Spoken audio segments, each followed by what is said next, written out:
या रसूलुल्लाह सल्लल्लाहु अलैहि वसल्लम, जिस अल्लाह को आपने देखा है सब की आंखों से, कितनी बार देखा, कितनी बार अल्लाह को देखा? आका अलैहिस्सलातु वस्सलाम ने जवाब दिया 30 और 2 32 मर्तबा मैंने अल्लाह का दीदार किया है, 30 और 32 मर्तबा। फिर एक ने पूछा या रसूलुल्लाह सल्लल्लाहु अलैहि वसल्लम कहां कहां और कब कब? आका ने जवाब दिया एक बार लामकान में और 31 मर्तबा आयशा सिद्दीका रज़ी अल्लाह ताला अन्हा को हुजूर में अल्लाह का दीदार किया। फिर पूछने वालों ने फिर पूछा आका वो रब कैसा है जिस रब को आपने 32 मर्तबा देखा, वो कैसा है? आका अलैहिस्सलाम ने कहा न कोई इसकी मिसाल है, न कोई इसकी मिसल है, न इस जैसा कोई है। अगर होता तो मैं बताता हूं इस जैसा था, ऐसा कुछ भी नहीं है। तो फिर पूछने वालों ने पूछा आका अगर हमें देखना हो अल्लाह को तो कैसे देखे? हुजूर मिंबर पर खड़े हो गए और कहने लगे जिसने मुझे देखा उसने अल्लाह को देखा, जिसने मुझे देखा उसने अल्लाह को देखा।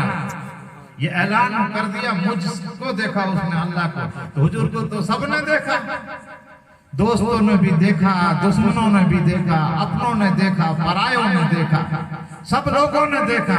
लेकिन हकीकी बात जो चल रही है कि अल्लाह मुझ जैसा, जिसने मुझको देखा, रब को देखा, उस बात की पता देर से, बहुत देर से बात का पता चला। कब चला? आका अलैहिस्सलाम इस दुनिया से रुखसत हो गए, पर्दा कर दिया, पर्दा कर दिया। आका अलैहिस्सलाम की वसीयत थी कि ये मेरा जो जुब्बा मुबारक है, करन में एक आदमी है जिसका नाम अवैस है, उसको देना। फारूक आजम रज़ी अल्लाह ताला अन्हु की दौरे खिलाफत में जब ये जुब्बा मुबारक फारूक आजम और हजरत अली रज़ी अल्लाह ताला अन्हु देने के जब करन में गए तो अवैस करनी ने पूछा था कि आए उमर, आए अली, आपने हुजूर को देखा? फारूक आजम ने कहा अजीब किस्म का इंसान हो, हमने तो नमाजें पीछे पढ़ी, हमने इबादतें की, जंग में, दावतों में, सफर में, हजर में, मुसाफरी में, हम सब साथ में थे और तुम हमसे सवाल करते हो कि देखा? तो हमने तो देखा है। अवैस करनी ने कहा आपने आका को देखा है तो वो बताओ हुजूर सल्लल्लाहु अलैहि वसल्लम की जंग में जो दंदान मुबारक शहीद हुआ था वो कौन सा था? इस यहाँ से लेकर यहाँ कौन सा नंबर, नीचे की या ऊपर की बतीसी में था?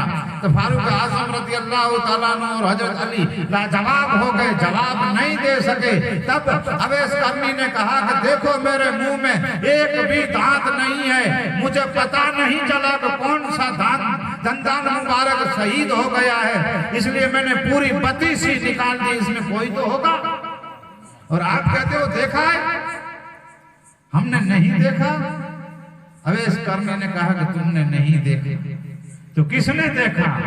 इस दुनिया में एक सैयदा ताहिरा फातिमा ज़हरा रज़ी अल्लाह ताला अन्हा ने हुजूर को देखा। अगर यकीन नहीं आता हो तो खातून जन्नत से पूछ ले। वापस आए, खातून जन्नत रज़ी अल्लाह ताला अन्हा को पूछा कहे फातिमा हुजूर को आपने देखा? हमने नहीं देखा। खातून जन्नत ने कहा ये सही है, मैंने देखा है, आपने नहीं देखा। हजरत अली ने पूछा कब और कितनी बार देखा?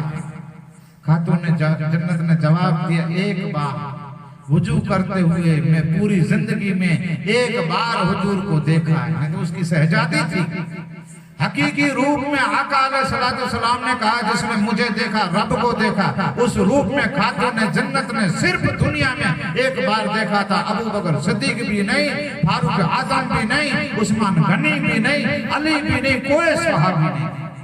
ये हकीकी रूप जो अल्लाह ताला ने अपने नूर से बनाया था, अपने नूर में से नूर बनाकर इस नूर की अलग अलग किस्में करके फिर लो कलम अर्श फर्श जमीन आसमान इंसान इसके पीछे बनाया था। अल्लाह ताला ने अपने नूर से आदम अलैहिस्सलाम को हुजूर सल्लल्लाहु अलैहि वसल्लम ने कहा कि हम तुम्हारे जाए नहीं है, तुम हमारे जाए। हम तुमसे भी पहले थे, तुमसे भी पहले थे। ऐसा नहीं समझना कि इंसानियत का वजूद चला तो हम तुझसे हैं, ऐसा नहीं है। हम में से तुम हो। जब नूर हुजूर सल्लल्लाहु अलैहि वसल्लम का बनाया तब ये सब कुछ बना। आदम अलैहिस्सलाम का जब नक्शा बनाया गया, नक्शा समझते हो ना? दूसरे आलिम मौलवी तो ऐसे कहते पुतला बनाया, पुतला एक घटिया किस्म का अल्फाज है, इसलिए मैं नक्शा कहता हूं। आदम अलैहिस्सलाम का जब नक्शा बना, तैयार हो गया, तब फरिश्ते को हुक्म हुआ कि जाओ दीदार करो।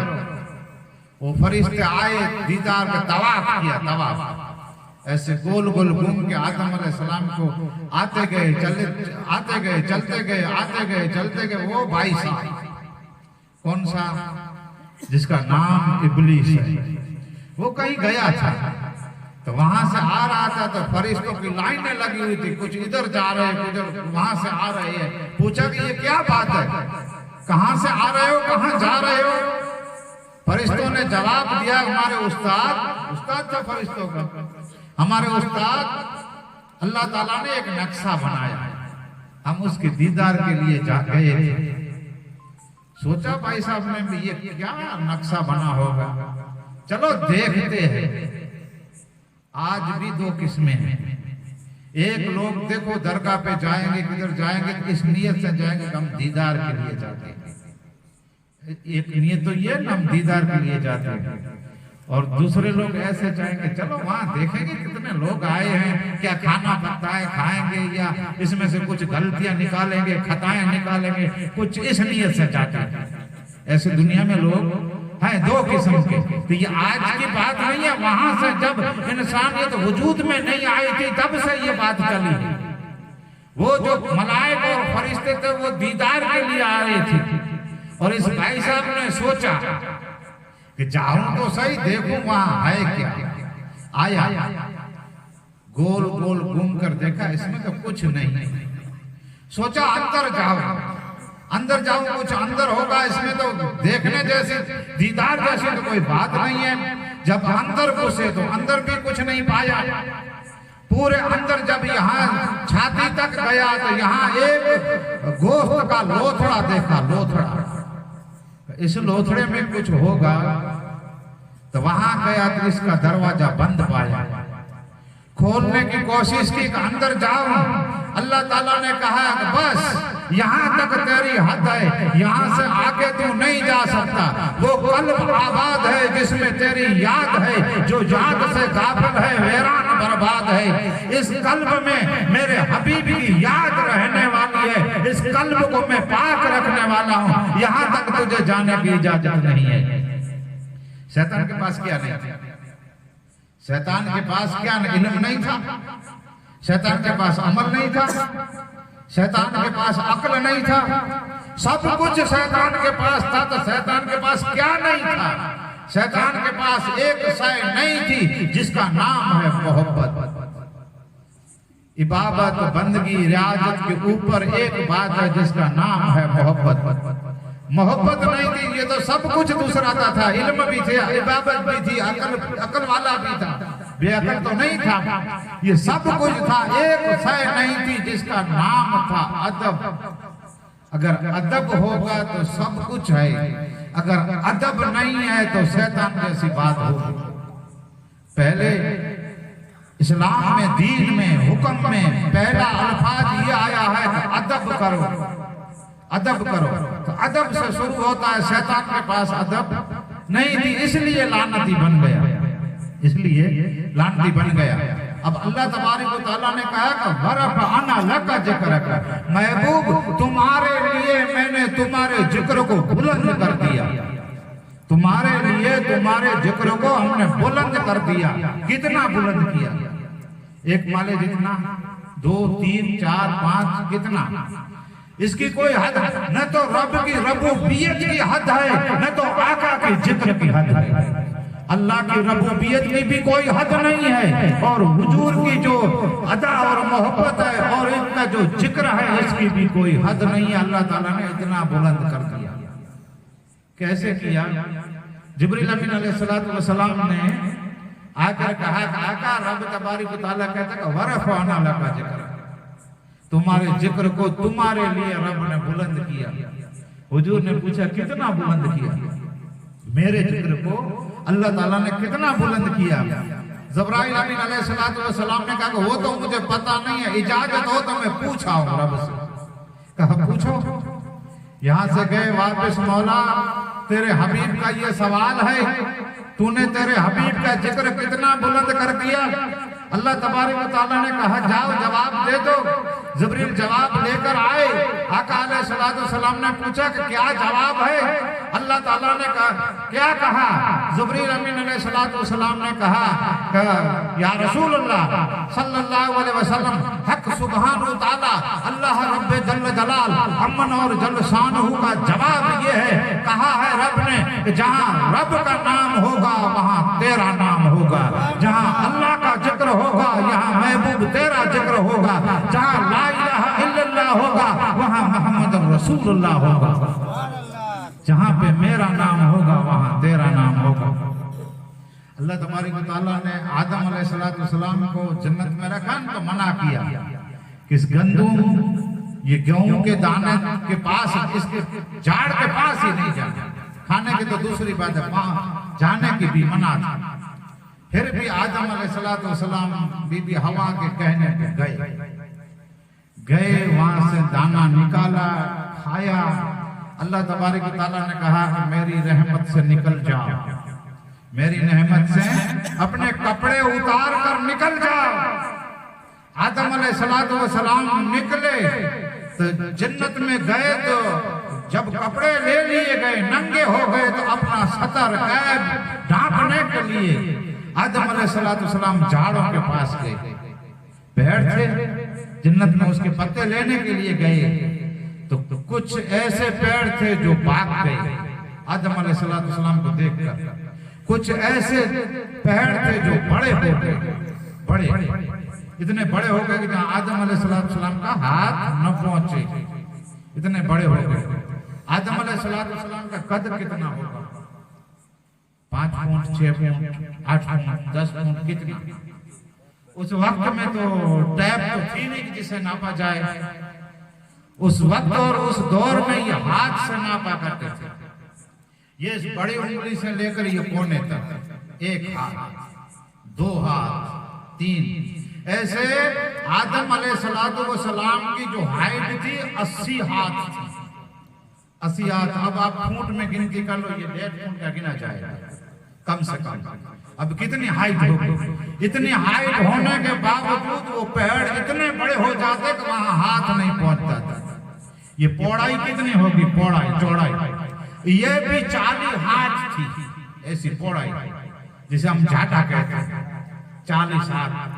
कोई पेड़ पास में नहीं आता था। ये खता आदम अलैहिस्सलाम की हो गई, सिर्फ एक गंदुम का दाना, वो भी आधा खाया, खता हो गई। जब जमीन पे आ गई, ये खता बख्शाने के लिए, माफ करने के लिए बहुत से दुआएं हैं। 40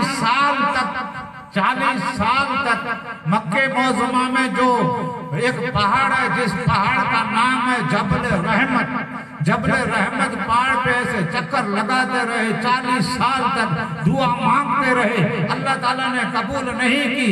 फिर एक दिन याद आ गया, जब जन्नत में आदम अलैहिस्सलाम थे तो जन्नत के दरवाजों पे लिखा था ला इलाहा इल्लल्लाह मुहम्मद रसूलुल्लाह सल्लल्लाहु अलैहि वसल्लम।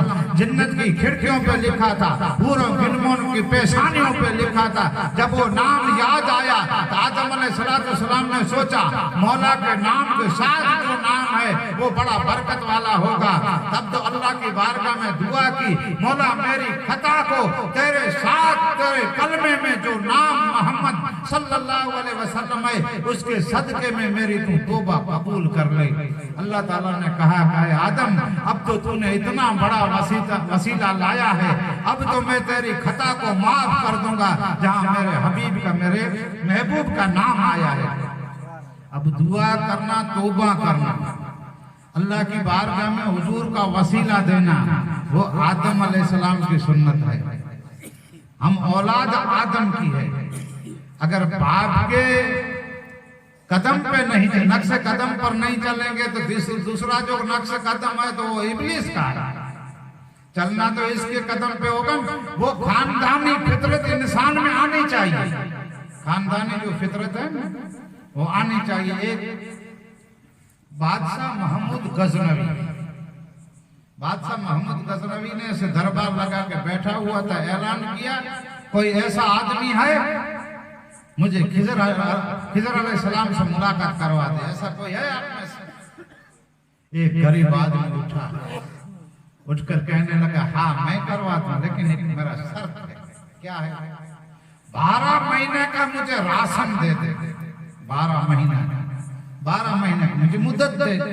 12 महीने में मैं खिजर अलैहिस्सलाम से तुम्हारी मुलाकात करवा दूंगा। उसने कहा बादशाह था, 12 महीने का राशन दिया, अपने बीवी बच्चों को दे दे और फिर तलाश कर। वो तो गया, 12 महीना पूरा हो गया।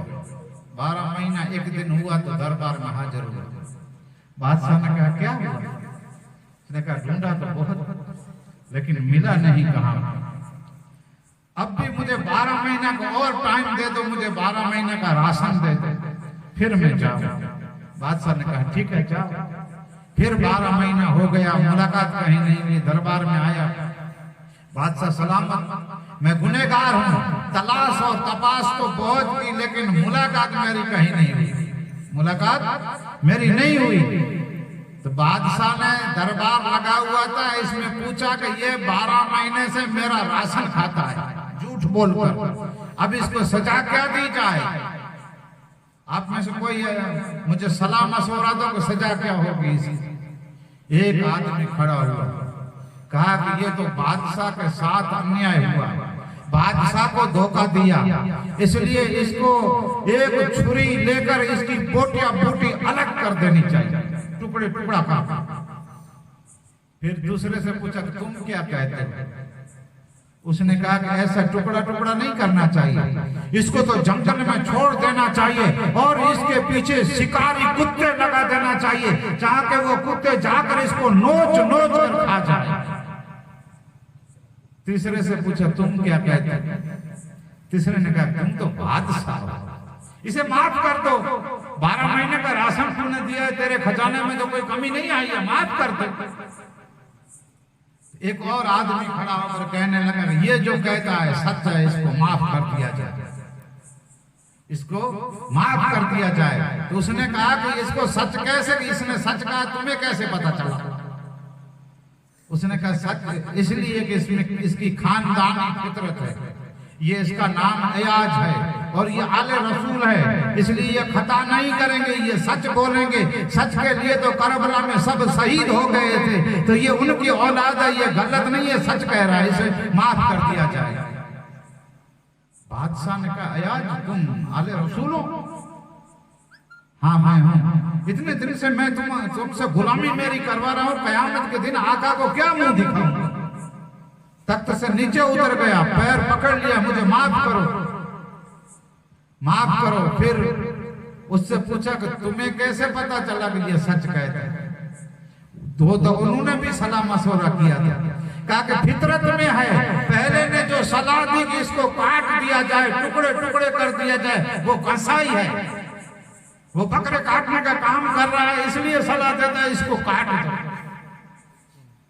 दूसरे ने कहा शिकारी कुत्ते पीछे कर, ये शिकार करता है, कुत्तों को लेकर जंगल में घूमता फिरता है, इसलिए इसकी फितरत और इसकी आदत में, इसलिए तो कहते हैं कि शिकारी कुत्तों को पीछे छोड़ दो। इसकी फितरत में यह है कि माफ कर दो, आका अलैहिस्सलाम की सुन्नत यह है कि माफ कर दो। इसने ये सलाह दी। ये अयाज आले रसूल है। तो इस अयाज ने कहा कि बादशाह सलामत, मेरा तो अब ऐब बाकी नहीं रहा, मैं आले रसूल ये छुपा के मैंने रखा था, तेरी गुलामी कर रहा था, मेरा ऐब बाकी नहीं है, इसने मेरा ऐब खोल दिया, तो अब इसका ऐब भी मैं बाकी रहने नहीं दूंगा। इसका ऐब क्या है? जिसको ढूंढता है खिजर अलैहिस्सलाम को ये खुद है, खिजर अलैहिस्सलाम ये खुद है। तो फितरत में इंसान की बात होनी चाहिए। हम आदम अलैहिस्सलाम की औलाद है तो आका अलैहिस्सलाम का वसीला लेना आदम अलैहिस्सलाम की सुन्नत। फिर रब तबारक व तआला ने कहा कि वत्तीन व जैतून व तूर सीनीन व हाज़ल बलदल अमीन। कसम खाता है रब। अब रब को कसम खाने की कोई जरूरत नहीं रहती है, लेकिन इंसानी फितरत में कसम नहीं खाते तब तक लोग बात मानते नहीं है। ये इंसान की फितरत में है। अब कोई कहेगा अभी अभी पता चला है कि वाकानेर में एक बड़ा एक्सीडेंट हो गया और 8-10 आदमी मर गए। ऐसे तो नहीं हो सकता। अल्लाह की कसम ऐसा हुआ है, कुरान की कसम, मस्जिद की कसम, अपने बेटे की कसम, अपनी माँ की कसम, ऐसा हुआ। मैं सच कहता हूँ। ये सच साबित करने के लिए कसम खाते हैं लोग, सच साबित करने के लिए। तब रब तबारक व तआला को क्या साबित करना था, जो लगातार कसम। और लोग कसम बाद में खाते, पहले अपनी बात करते। अल्लाह ताला ने कुरान मजीद में बहुत सी जगह पे कसम खाई है। वद्दुहा वलैलि इजा सजा, महबूब तेरे चेहरे की कसम, महबूब तेरे जुल्फों की कसम। कसमें ऐसी बहुत सी खाई है, लेकिन बाद में अल्लाह ताला ने इसमें पहले लगातार 4 कसमें खाई। वत्तीन कसम है मुझे अंजीर की, व जैतून कसम है मुझे जैतून के पेड़ की, व तूर सीनीन कसम है मुझे तूर सेना पहाड़ की, व हाज़ल बलदल अमीन कसम है उस बलद शहर मक्के। पहले लगातार 4 कसमें खाई। इसकी बात जो है वो तो बाद में रखता है, पहले 4 कसमें खाई। वो किस लिए खाई? कसम उसकी ज्यादा लोग खाते हैं जिससे वो प्यार मोहब्बत ज्यादा करते हैं, इसलिए कसम खाते हैं। तो अल्लाह ताला इन 4 चीजों से ज्यादा मोहब्बत रखता है। किस लिए रखता है? वत्तीन कसम है मुझे अंजीर की। अंजीर आपने देखा भी होगा, खाया भी होगा। अंजीर की मोहब्बत आदम अलैहिस्सलाम से लेकर आका अलैहिस्सलाम में जितने नबी रसूल आए, वो जितने नबी रसूल आए उन सब ने अंजीर को खाया था। अंजीर से ज्यादा मोहब्बत रखते थे, अंजीर से ज्यादा मोहब्बत रखते थे। नबी रसूल से ताल्लुक था, इसलिए अल्लाह ताला ने अंजीर का कसम खाया। वत्तीन व जैतून कसम है मुझे जैतून पेड़। जैतून जो पेड़ है उससे तेल निकलता है। ये घुटनों में दर्द होता है या हाथों में कोने में जहाँ दर्द होता है ना, वहाँ मालिश की जाती है इस जैतून के तेल। अक्सर मक्का मदीने में अब तो जहाँ जाओ वहाँ मिलता है, लेकिन ज्यादातर वहाँ मिलता है। वह जैतून कसम है मुझे जैतून पेड़। कसम किस लिए खाई जैतून की? इसलिए मैंने बताया कि आदम अलैहिस्सलाम को जन्नत में जब कपड़े उतार कर निकाल दिए, पेड़ों के पास गए, सब पेड़ वहां से भागे या ऊंचे हो गए। एक पेड़ था जिसका नाम था जैतून, वो न हिला न ऊंचा हुआ न भागा, अपनी जगह पे खड़ा था। उस पेड़ ने अपने पत्ते दिए आदम अलैहिस्सलाम को। आदम अलैहिस्सलाम ने इस पत्तों से अपना सतर छुपाया। इस झाड़ की ताल्लुक आदम अलैहिस्सलाम से था, इसलिए कसम खाई कि वत्तूर सीनी वत्तीन व जैतून कसम है मुझे जैतून पेड़। वत्तूर सीनी कसम है मुझे तूर सेना पहाड़ की। तूर सेना पहाड़ की कसम किस लिए खाई? वो इसलिए खाई कि तूर सेना पहाड़ पे मूसा अलैहिस्सलाम का कदम आए थे। 40 साल तक मूसा अलैहिस्सलाम तूर सेना पे खड़े होकर रब से बातें किया करते थे। इसलिए वत्तूर सीनी कसम है मुझे तूर सेना पहाड़ की। वहाज़ल बलदल अमीन कसम है मुझे मक्के शहर। रब इतना तो हमें पता है, तो मक्के शहर की कसम किस लिए खाता है? किस लिए खाता हूँ? वो इसलिए कि मक्के में तेरा घर काबतुल्लाह शरीफ है, मक्के में सफा और मरवा है, मक्के में मकाम इब्राहिम है, मक्के में हजर अस्वद है, मक्के में मीना है, मक्के में मुजलिफा है, मक्के में अरफात का मैदान है। यहाँ पे तेरी बहुत सी निशानियां है, इसलिए तू मक्के शहर की कसम खा रहा है। अल्लाह ताला ने कहा गलत, मैं मक्के शहर की कसम इसलिए नहीं खाता हूँ कि इतनी निशानियां हैं, मेरा घर है, सफा मरवा है, मकाम इब्राहिम है, या अरफात का मैदान, इसलिए कसम नहीं खाता। तो मौला किस लिए कसम खाते हो?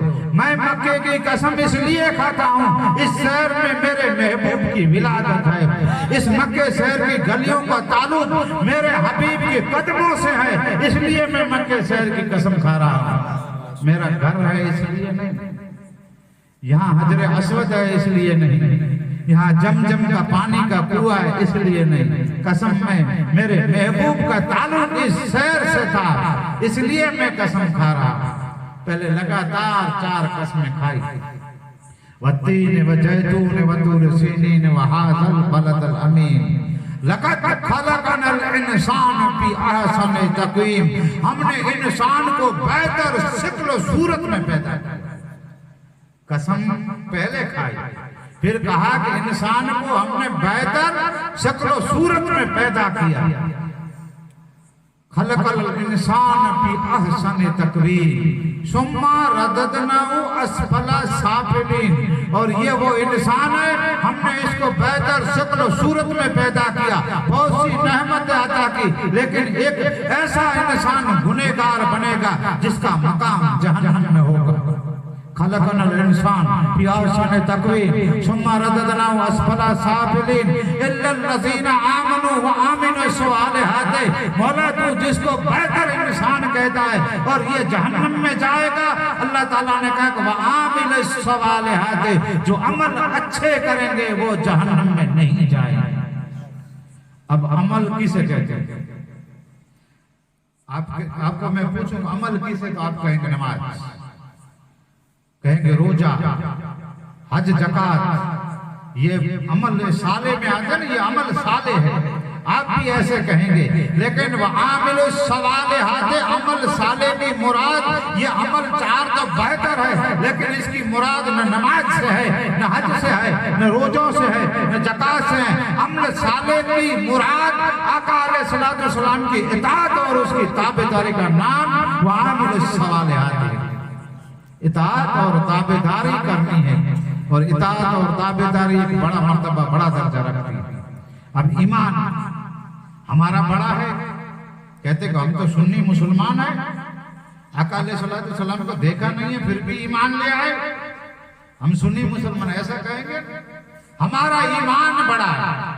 या तो आका अलैहिस्सलाम इस दुनिया में नहीं आए थे, इससे पहले तकरीबन 1000 साल पहले तुबा अव्वल अबू हमीरी बादशाह यमन से चला, यमन से चला। लोगों ने बताया कि पूरी दुनिया के लोग मक्के में ज्यादा आते हैं। बादशाह ने पूछा किस लिए? कि यहाँ अल्लाह का घर है, तवाफ करने के लिए आते हैं। बादशाह वहां से चला, मक्के से बाहर जब पड़ाव डाला तो सोचा कि अब मैं इस काबे को गिरा दूंगा और एक ऐसा घर में यमन में बना दूंगा, लोग वहां आए। ऐसी नियत हुई और रात को बादशाह बीमार हो गए। बादशाह बीमार हो गए। अब नाम क्या था? तुबा अव्वल अबू हमीरी। हमीरी कहते हैं। हमीरी किसे कहते हैं? एक पहले स्टेट का दौर था, ये वाकानेर स्टेट। वाकानेर स्टेट के राजा अलग था, हमारे कच्छ का अलग था, राजकोट का अलग था, जामनगर का अलग था, अहमदाबाद का अलग था। ये राजाओं का दौर था ना, वो स्टेट के राजा हुआ करते थे। तो एक स्टेट का जो राजा होता था उसे राजा कहते थे, और इतने सब राजा मिलकर एक आदमी को चुनते थे, उसे बादशाह कहते थे। और 8, 10, 15, 20 बादशाह मिलकर एक आदमी को चुनते थे, उसे शहंशाह कहते थे। जैसे हिंदुस्तान का शहंशाह अकबर बादशाह बना, उसे शहंशाह कहते थे। ऐसे 50-25 शहंशाह मिलकर एक आदमी को चुनते, उसे अमीरी कहते हैं। इस बादशाहों का, राजाओं का बादशाह बादशाहों का शहंशाह, और शहंशाह पर जो ऊपर हो रहता है उसे हमीरी कहते हैं। माना पूरी दुनिया में जितने बादशाह या शहंशाह थे उन सब का बादशाह था तुबा अवल अबू हमीरी बादशाह। अब जब इतना बादशाह का जब लश्कर जब किसी जगह पे जाता है मुसाफिर के लिए, तो आदमी कितने साथ होते हैं? वजीर होंगे, वज़ीर होंगे, आलिम होंगे, डॉक्टर होंगे। अभी देखो, आपने देखा होगा मुख्य प्रधान या बड़ा प्रधान की सवारी निकले तो 8-10 गाड़ियां पहले होगी, बीच में खुद होगा, 8-10 पीछे होंगी, इसके बाद एक एम्बुलेंस होंगी, और इसके बाद एक वो लाल रंग का आग लगती है तो वो बुझाने के लिए आता है, वो भी होगा। तो हम अकल का इस्तेमाल करें तो ये तो सोचेंगे कि इस बम्बे का काम क्या है इसके साथ, ऐसा नहीं सोचेंगे। इतना सारा लश्कर साथ में निकला है, जब भी जरूरत किसकी पड़े तो वो काम आए, इसलिए सबको साथ में रखते हैं।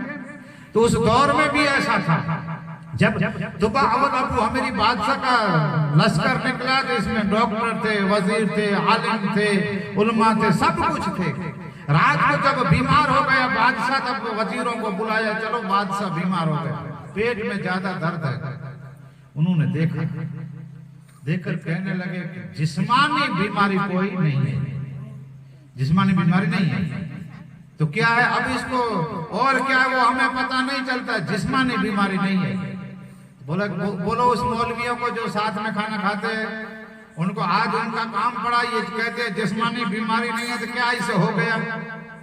आज भी ऐसा हो जाता है ना, कोई बीमार हो जाता है, इसको तो किसी ने कर दिया, या इसको भूत हो गया, या इसको जिन्नात आ गया, ऐसा चलता है ना। तो ऐसा भूत हो गया, जिन्नात आ गया, बादशाह को कैसे बीमार हो गया? अब बुलाओ उनको, मौलवियों को बुलाया, वो आया, देखा कि अब इसको न जिस्मानी बीमारी है, शरीर में कोई बीमारी नहीं है, इसको रूह बीमार हो गई है, रूह। अब रूह का इलाज करो, बीमार हो गई, पता चलता है कि रूह बीमार है तो इलाज करो। इलाज हमारे पास नहीं है, तो तुम किस लिए आए हो? तनख्वाह लेते हो, अच्छे खाना खाते हो, और आज तुम्हारे से इलाज नहीं होगा? हमारे से इलाज नहीं होगा तो रास्ता तो बताओ कुछ। मौलवियों ने जवाब दिया कि इसका रास्ता यह है, जो तुम्हारी नीयत है उसको दुरुस्त कर लो, तुम्हारी नीयत जो है उससे दुरुस्त कर लो। नीयत क्या थी? काबतुल्लाह शरीफ को शहीद करने की नीयत दुरुस्त हो गई, बादशाह बराबर हो गया। वहां से चला, सुबह आया, काबतुल्लाह शरीफ का तवाफ किया। उस जमाने में इस काबतुल्लाह शरीफ पे गिलाफ नहीं था, ऐसे पत्थर दिखाई दे रहे थे। पहला काबतुल्लाह शरीफ पर गिलाफ लगा तो तुबा अवल अबू हमीरी बादशाह ने रेशम का गिलाफ लगाया, पहला लगा। वो गिलाफ तब तक रहा जब तक हिजरी सन 61 में मैदान करबला में इमाम हुसैन रज़ी अल्लाह ताला अन्हु की शहादत हो गई, और यजीदी फौज ने जब काबतुल्लाह शरीफ पे हमला किया, तब ये पत्थर से टकराए और आग निकली, इसमें इस रेशम का गिलाफ था वो भी जल गया, काबतुल्लाह शरीफ की छत भी जल गई, इसमें तबरुकात थे वो भी जल गए, सब खत्म हो गए। तब तक ये गिलाफ रहा। अब यहाँ से निकला बादशाह, सफर आगे हुआ, चलते चलते उस जगह पे आए जिस जगह पे आज मदीना शरीफ है, जिस जगह पे आज मदीना शरीफ है, वहां पे आए, वहां पड़ाव डाला। मौलवियों ने तौरात और इंजिल में देखा था। बादशाह को कहा कि बादशाह सलामत, हमें हाथ जोड़कर अर्ज करते, हमें इजाजत दे दी, हम आपके साथ आगे नहीं चल सके, हमको यहाँ रहना है। बादशाह ने कहा वो किस लिए? वो इसलिए कि पैगंबर आखिर जमात सल्लल्लाहु अलैहि वसल्लम की विलादत मक्के में होगी, हिजरत करके मदीना में आएंगे, कयामत तक की आखिरी आरामगाह रहेगी, हमको इधर रहना है। बादशाह ने कहा तुमको रहना है तो मैं मकान बनवा दूं।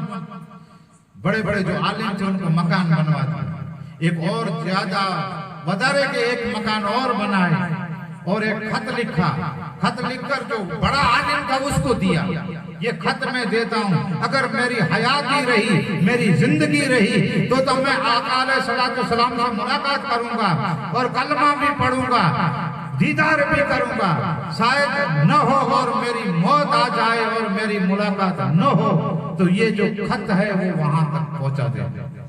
अगर तेरा आखिरी वक्त आए तो तेरे बेटे को वसीयत करना, उससे कहना उसका आखिरी वक्त आए तो इसके बेटे को वसीयत करना। ये वसीयत करते करते ये खत आका अलैहिस्सलाम तक पहुंचना चाहिए। वक्त गुजरता गया, टाइम निकलता गया, 1000 साल निकला। 1000 साल के बाद आका अलैहिस्सलाम की विलादत हुई। हिजरत करके जब मदीना गए तो अंसारों ने कहा, अकीदतमंद अंसार थे, मेरे घर तशरीफ लेके चलो, मेरे मेहमान बनो, मुझे खिदमत करने का मौका दो। आका अलैहिस्सलाम ने कहा कि मैं किसका मेहमान नहीं होऊंगा, ये मेरी ऊँटनी जहाँ बैठेगी उसका मैं मेहमान बनूंगा। ऊँटनी चलते चलते वहां आकर बैठी जहाँ अबू अयूब अंसारी रज़ियल्लाहु ताला अन्हु का घर था, वहां रुकी। लोग नादान कहते हैं कि आका अलैहिस्सलाम को पता नहीं था 40 साल तक नबी थे कि नहीं थे। उस ऊँटनी को पता है ये घर आका का है। तो बाबर अबू अमीरी बादशाह ने मकान हुजूर के लिए बनाया था। हुजूर का ताल्लुक ऊँटनी से हुआ। ऊँटनी की निगाह इतनी काम कर रही कि आज से 1000 साल पहले तक देख रही है यहाँ एक हुजूर का मकान बना हुआ। इस मकान में गए, डबल माँ, ऊपर भी छत थी, ऊपर भी एक रूम था। अबू अय्यूब अंसारी रज़ियल्लाहु ताला अन्हु कहे, या रसूलुल्लाह सल्लल्लाहु अलैहि वसल्लम आप ऊपर रहे, मैं नीचे रहता। आका ने फरमाया नहीं, तुम ऊपर रहो, मैं नीचे रहता। आका अलैहिस्सलाम रुके। अबू अय्यूब अंसारी रज़ियल्लाहु ताला अन्हु खत लेके आए। ये खत आया है, मेरे बाप ने मुझे दिया, वसीयत की थी, इनको इसके बाप ने दिया, उसको इसके बाप ने दिया, न जाने इसमें क्या है, ये अमानत आपकी है, मैं आपको सुपुर्द करता हूँ। खत दिया तो आका अलैहिस्सलाम तो उम्मी थे, पढ़ नहीं सकते थे, लिख भी नहीं सकते थे, उम्मी होकर भी बादशाहों पर बादशाही की, पढ़े लिखे नहीं थी, फिर भी पूरे आसमान के नीचे और जमीन पे हुकूमत की। सिर्फ उस वक्त तक नहीं, कयामत तक आका अलैहिस्सलाम की हुकूमत जारी और सारी रहे। पढ़े लिखे भी नहीं थे। जब वो खत हुजूर को दिया तो हुजूर ने दूसरे को दिया, पढ़ो इसमें क्या लिखा है। उसने पढ़ा। इस खत का मजमून ये था, बिस्मिल्लाहिर्रहमानिर्रहीम, शुरू करता हूं मैं अल्लाह ताला के नाम से जो निहायत मेहरबान, रहम वाला और रहम करने वाला है। फिर लिखा, तुबा अव्वल अबू हमीरी बादशाह का सलाम लो। आका, मैं आज से आपके दीन पे, आपकी नबूवत पर, आपकी किताब पर, आपकी रिसालत पर, आपकी शरीयत पर ईमान ले आता हूँ। मैं कलमा पढ़ता हूँ, ला इलाहा इल्लल्लाह मुहम्मद रसूलुल्लाह सल्लल्लाहु अलैहि वसल्लम। क़यामत के दिन मेरे आका शफाअत कराना, मुझे भूल न जाना। ये खत में लिखा था, क़यामत के दिन मेरी शफाअत करना। हमें तो हुजूर की शरीयत पता है, हमें हुजूर सल्लल्लाहु अलैहि वसल्लम की 63 साल की जिंदगी की पल पल की मालूमात है। कुरान मजीद हमारे पास एक बड़ा मौजिजा है। हम तो मौजिजा देखकर हम तो आका अलैहिस्सलाम की सुन्नतों को देखकर, हुजूर के फरमान सुनकर ईमान ले आए। तुबा अवल अबू हमीरी बादशाह को तो ये भी पता नहीं था कुरान कैसा है। हमीरी बादशाह को तो ये भी पता नहीं था कि हुजूर सल्लल्लाहु अलैहि वसल्लम की जिंदगी कितनी है। अवल अबू हमीरी बादशाह को ये भी पता नहीं था कि शरीयत के क्या क्या कानून होंगे। फिर भी 1000 साल पहले ईमान ले आया। उसका ईमान बड़ा या हमारा? उसका ईमान बड़ा कहेंगे ना, उसने तो देखा भी नहीं था। हमें तो सब कुछ पता है कि हुजूर की अजवाज कितनी थी, उम्मत की माएँ कितनी थी, हुजूर की औलाद क्या थी, हुजूर के नवासे कितने, सब पता है। उसको तो कुछ भी पता नहीं था, फिर भी ईमान ले आए। तो ईमान उसका बड़ा कहेंगे। हुजूर सल्लल्लाहु अलैहि वसल्लम इस दुनिया में नहीं आए इससे पहले 1000 साल। फिर एक यमन में से और बादशाह निकला जिसका अबरा नाम है। आका अलैहिस्सलाम इस दुनिया में नहीं आए थे, सिर्फ 55 दिन पहले की बात है, सिर्फ 55 दिन। वो वहां से चला, वो भी काबे को शहीद करने के इरादे से आया और अब यहाँ पे मुजरिफा है, यहाँ पे एक जगह है, वहाँ फेंसिंग लगाई गई आज की तारीख में, वहाँ पे कोई मकान भी नहीं है, कोई रूम भी नहीं है, खाली जगह पड़ी हुई है। यहाँ अल्लाह ताला का अजाब नाज़िल हुआ था अबरा बादशाह पर, जो अलम तर कैफ फअल रब्बुका बिअसहाबिल फील वाली जो सूरत है वो बयान करते हैं। अबाबिल नाम के एक परिंदे आए और इस बादशाह को यहाँ खत्म किया। ये हुजूर सल्लल्लाहु अलैहि वसल्लम नहीं आए थे, इससे 55 दिन पहले हुजूर सल्लल्लाहु अलैहि वसल्लम माँ आमिना की गोद में थे। हजरत अब्दुल्ला का तो माँ के सिकम में आका अलैहिस्सलाम थे और दुनिया से पर्दा कर गए। जब हजरत अब्दुल्ला का इंतकाल हो गया तब आसमानों पे मलाइक रोने लगे, फरिश्ते रोने लगे। अल्लाह ताला ने पूछा किस लिए रो रहे हो? फरिश्तों ने जवाब दिया कि मौला तेरे तो हबीब दुनिया में आए भी नहीं और यतीम हो गए, यतीम हो गए। अल्लाह ताला ने कहा आए फरिश्तों यतीम नहीं हुए, मैं उसका हामी और मददगार हूं, मैं उसका हामी और मददगार हूं। आका अलैहिस्सलाम माँ के शिकम में थी। माँ आमिना रज़ियल्लाहु ताला अन्हु का बयान है, माँ आमिना जिस गली से गुजरती थी 8 दिन 15 दिन या 1 महीने तक इस गली में से खुशबू नहीं जाती थी, खुशबू नहीं जाती थी। मक्के के लोग हजरत अब्दुल मुत्तलिब से कहने लगे अब्दुल मुत्तलिब ये तुम्हारे बेटे की बहू को तो पूछो कि ये अंतर कहाँ से लाती है, ये इतनी खुशबू कहाँ से ले आती है। हजरत अब्दुल मुत्तलिब ने पूछा बेटा आमिना ये खुशबू कहाँ से लाती हो? आमिना ने कहा अब्बा जान मैं खुशबू लगाती नहीं हूँ, मैंने इंदर को देखा नहीं है, न बाजार को देखा न दुकान को देखा। तो अब्दुल मुत्तलिब ने कहा कि बेटा इतनी खुशबू कैसे आ रही है?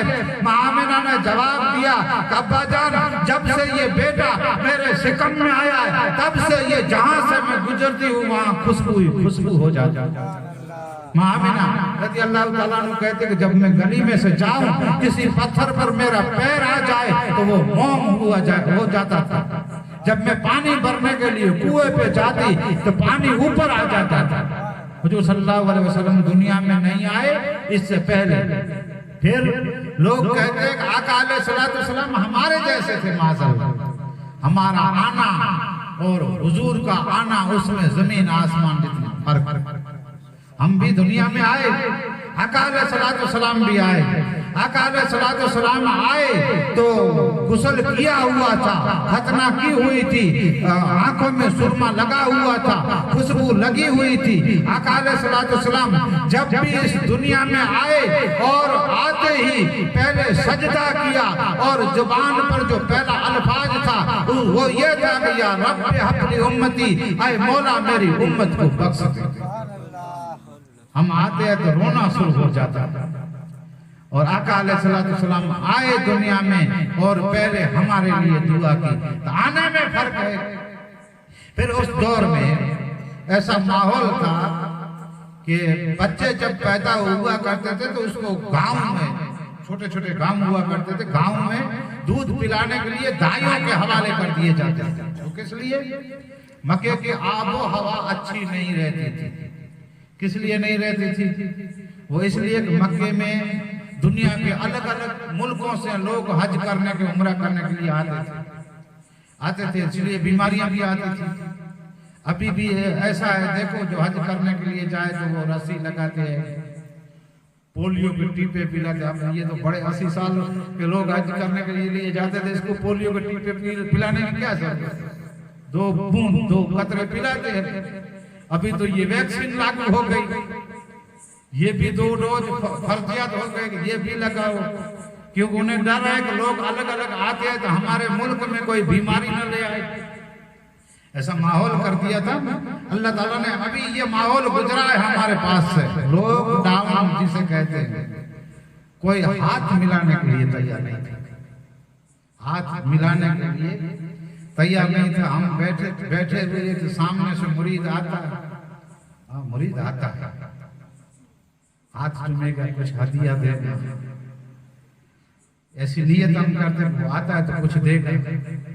मुरीद वहां से नियत करते सुभान अल्लाह, पीर साहब बैठे, वहां जाऊंगा, हाथ चूमूंगा, दुआ लूंगा, लेकिन दुआ में पीर साहब मुझे कोरोना न दे दे। उसे ये डर होता था कि ये पीर साहब मुझे कोरोना न दे दे, और पीर साहब को ये डर होता था कि इसमें होगा तो मुझ में आ जाएगा। ऐसा माहौल बन गया था। यहाँ दुनिया में कोई किसी का, हम कहते हैं, आलिम कहते हैं, मौलवी कहते हैं कि कयामत में कोई किसी का नहीं होगा। तो ये अल्लाह ताला ने दुनिया में मिनी कयामत कायम कर दी। कोई किसी को हाथ मिलाने के लिए तैयार नहीं था, कर दिया। लोग मदद करते, मदद क्या करेंगे? कयामत में कोई किसी का नहीं है। ये दुनिया में ये लॉकडाउन हुआ, कोई किसी को एक बीड़ी देने के लिए तैयार नहीं था, कयामत में नेकी देगा? ये पता हो गया ना, मिनी कयामत हो गई। यहाँ बीड़ी देने के लिए लॉकडाउन में कोई तैयार नहीं था, तो वहां कयामत में नेकी